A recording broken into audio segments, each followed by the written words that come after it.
Сәлем баршаңызға, каналыма қош келдіңіздер. Бүгін біз сіздермен өте дәмді әрі пайдалы болған қайнатпа сорпаны әзірлейтін боламыз. Ол үшін өзіңізге қажетті мөлшерде етіңізді алып, осылай қазанға қайнатуға қоямыз. Одан соң қайнап шыққаннан соң осылай бетінде көбіршіктер шығады. Оны ситаның көмегімен сүзіп алатын боламыз.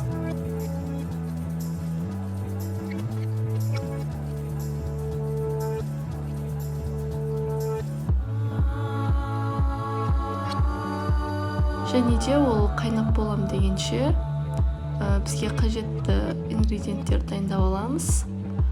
Картоп, сәбіз және пиязымызды. Картопты мен 4-ке бөлдім.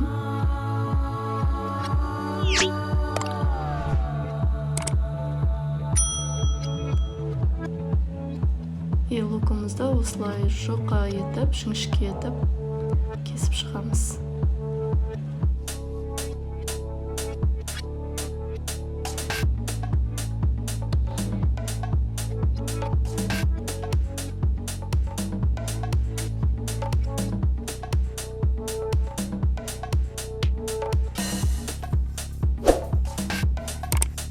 Пиязды да кесіп шықтық.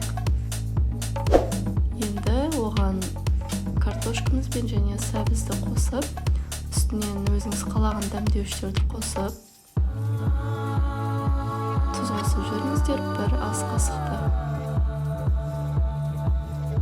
Одан соң бір ас қасық томатная пастаны қосыңыздар.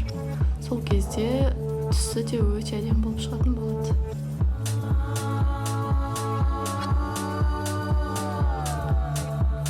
Барлығы пісті. Енді біз пиязымызды сала беруге болады. Пиязды қаншалықты көп қоссаңыздар, соншалықты дәмді әрі ерекше болып шығады.